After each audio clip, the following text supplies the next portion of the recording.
applications of logarithms, properties of logs, exponential and log functions, and working with inverses. An exponential function has the form y equals ab to the x power, where a cannot equal 0, and the base b is a positive number other than 1. So here's an important piece that you'd want to underline. If a is bigger than 0 and b is greater than 1, so your base has to be bigger than 1, then the function is an exponential growth function.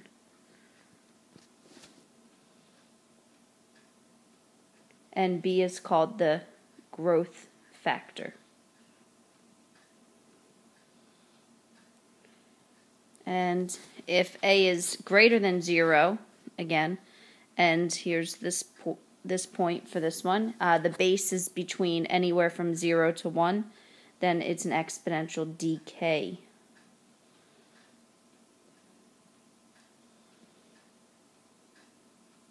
function. And likewise, b is called the decay factor.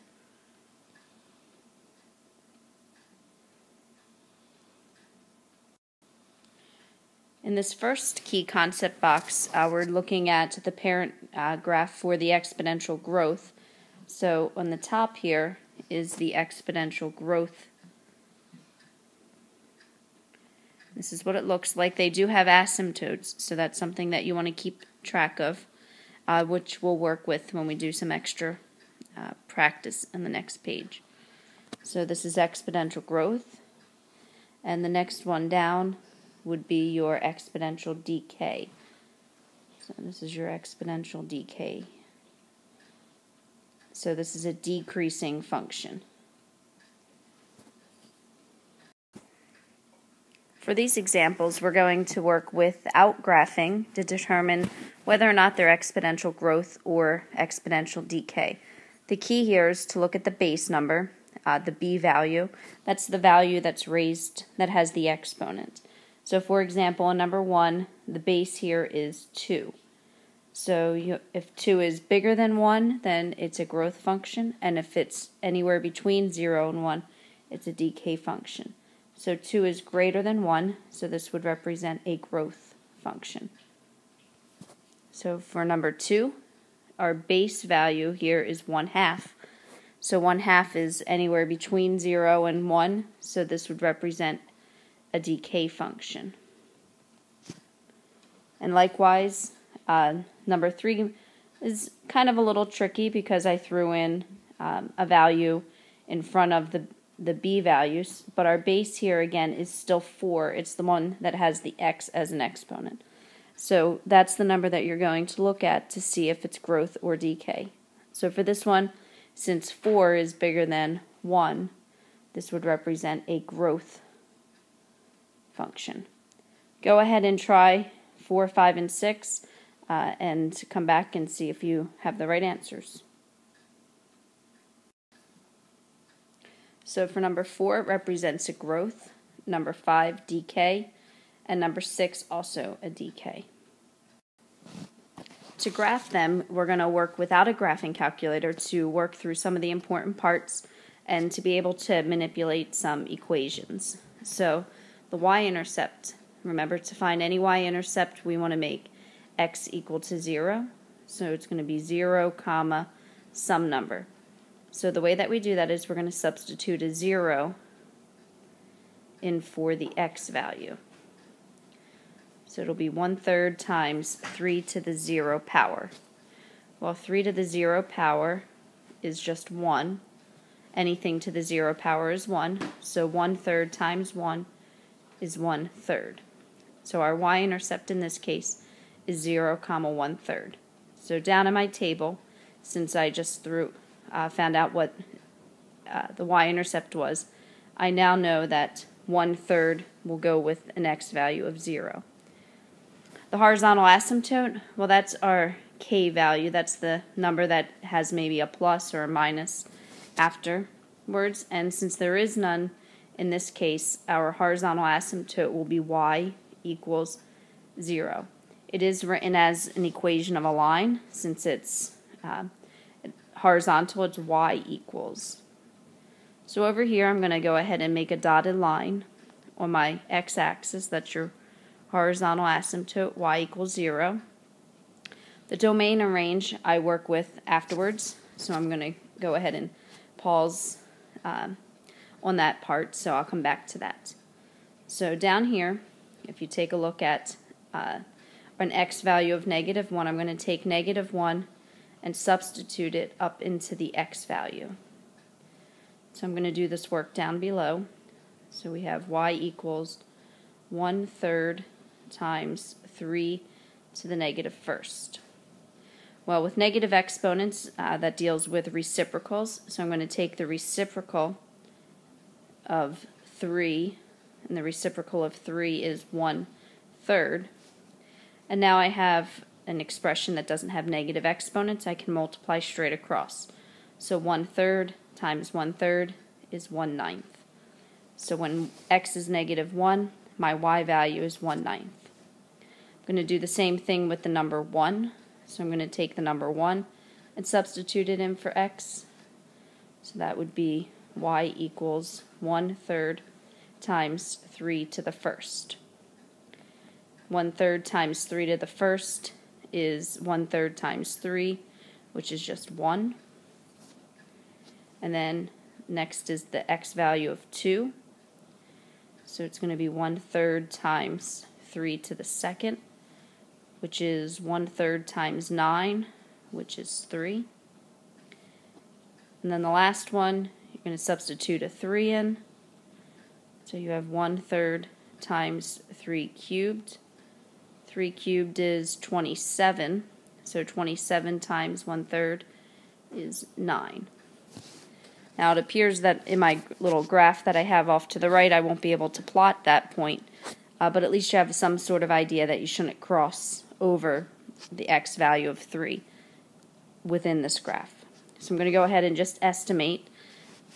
It's a little bit harder on this iPad, but you can probably get a little bit closer than me. So -1, 1/9, 0, 1/3, 1, 1, 2, 3.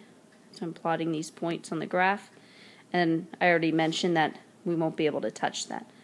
Now remember, exponential growth, it has that asymptote, so it's not actually going to cross beyond that asymptote. So now I have this graph. It's a nice smooth curve that looks similar to the one that was on the front. The base 3 represents that it's going to increase a little bit faster than a base of 2. So instead of doubling, you're tripling something. So the domain in this one would be -infinity to infinity. And the range, it's going to go from 0. It's not going to include 0, so I'm going to have a parenthesis there. And it will go to positive infinity. The next example here, number 8, f of x equals 4 times 2 to the x minus 1 minus 3. So again, I'm going to go through the same steps and find my y-intercept. So to find my y-intercept, the first thing I'm going to do is make x equal to 0. So it'll be 0, comma, some number. I'm going to do that down below, so I have a little bit of space here. So it'll be 4 times 2.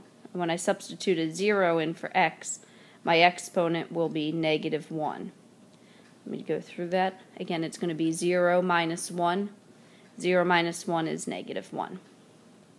And then I still have that minus 3. Now remember, 2 to the -1st, that means I'm going to take the reciprocal because of the negative exponent. So the reciprocal of 2 will be 1/2. And then I'll subtract 3. 4 times 1/2 is 2. Minus 3 is -1. So my y-intercept in this one is -1.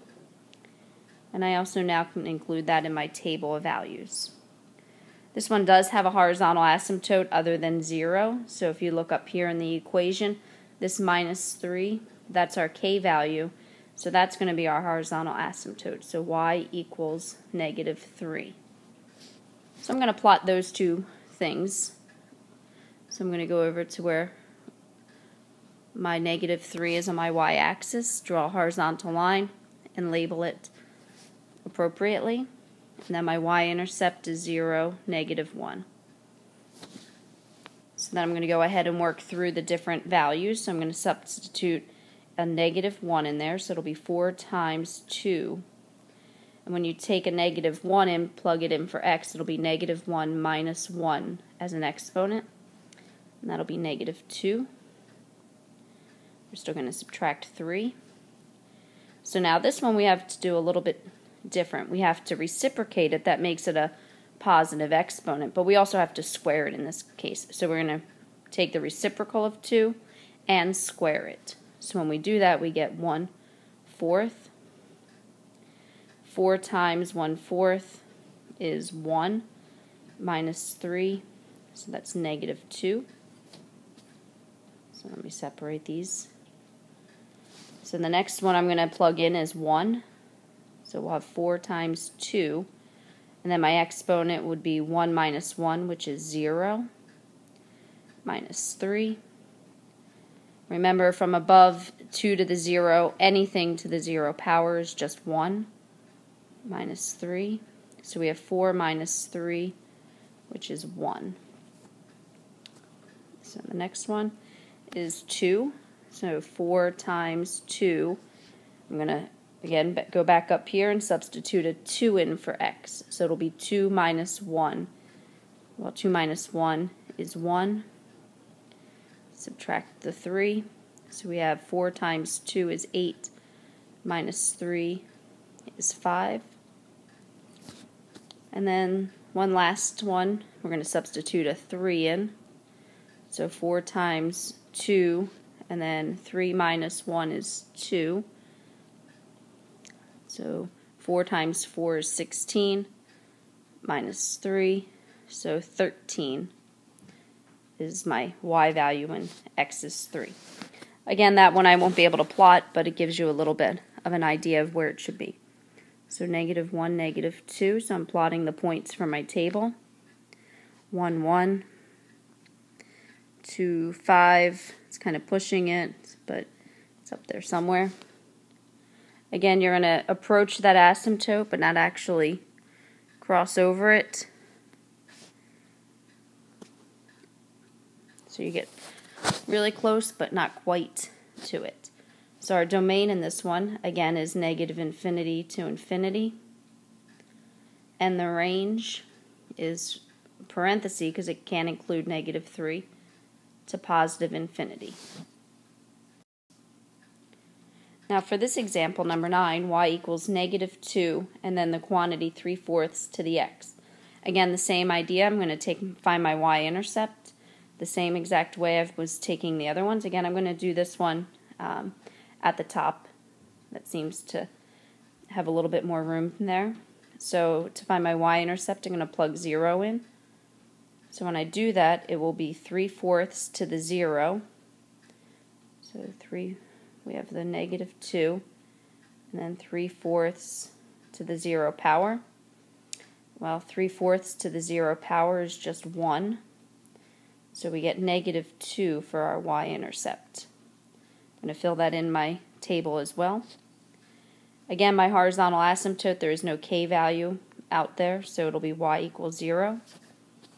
I'm going to go ahead and draw in that asymptote, the y equals 0, and the y-intercept.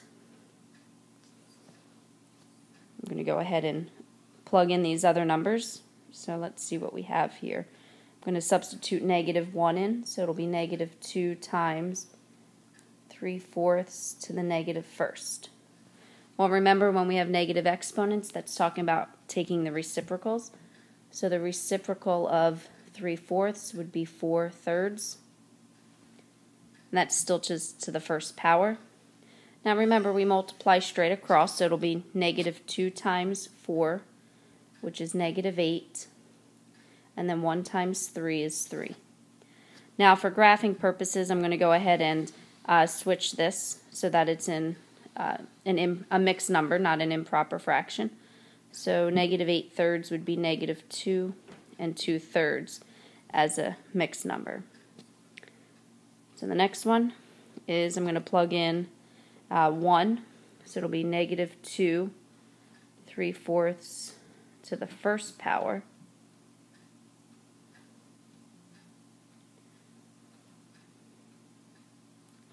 So -2 times 3/4, again just multiplying straight across, is -6/4, but that can be simplified to -3/2, which again, that's an improper fraction, so I'm going to switch it to -1 1/2 as a mixed number. Next up, I'm going to substitute in 2, so we have -2 3/4 to the second power. So this one we're going to have to square 3/4. Well, in order to square 3/4, you just square the numerator, so that's 9, and square the denominator, so that's 16, and multiply straight across. So you get -18/16, which simplifies to -9/8. And as a mixed number, it would be -1 1/8. And then the last one, we're going to substitute 3. So this time we're going to cube the numerator and the denominator. So when we cube the numerator, we get 27, and cube 4 is 64. Multiply straight across, you get -54/64, which simplifies to -27/32. Now that is not an improper fraction.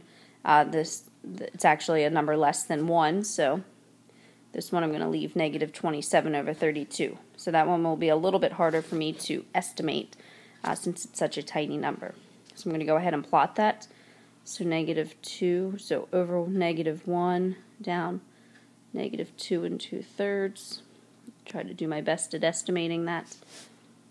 0, -2, I already plotted. 1 and 1, -1 1/2. And then 2 and -1 1/8. And then this one's pretty close to -1. So we're going to kind of draw in our exponential function there. So our domain in this one is -infinity to infinity, and the range -infinity to 0.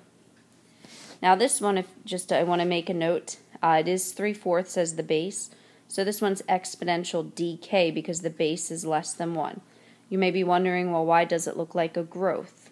Well, the reason being is this negative sign here in the front, as in front of the 2, that reflects this decay across the x-axis, and it then becomes what looks like a growth. And the last problem here, again, same idea, so I'm going to find my y-intercept. I'm going to do that down here at the bottom. So I'm going to substitute 0 in for x. So we'll have 2 times, let me go ahead and fix that. 2 times 1/3, and then substituting in a 0 to my exponent would be 0 minus 2, which would be -2. -2. And then I'm going to have to add 1. So now we have to take care of this negative exponent first. So we're going to take the reciprocal of 1/3, which is 3, and then we also have to square it because it's -2. So the negative takes the reciprocal, but we still have to worry about the square. So reciprocate it, you get 3. 3 squared is 9, and then we're going to add 1. So 18 plus 1 is 19. So your y-intercept would be 0, 19. The horizontal asymptote in this one is y equals 1. And then again, I'll take care of the domain and range after I draw it in.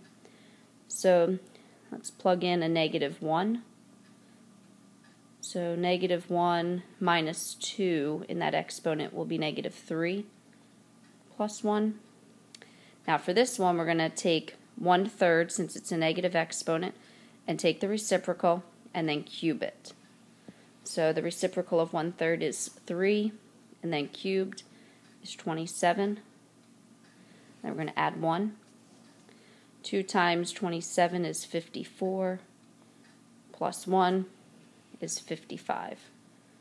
So 55 is my y value and x is negative 1. We already had the 0, 19. Go ahead and try 1, 2, and 3, and the domain and range, plot it, see if you can get the right answer. And for the answer to this one, it should be 1 was 7. When x was 1, y was 7. When x was 2, y is 3.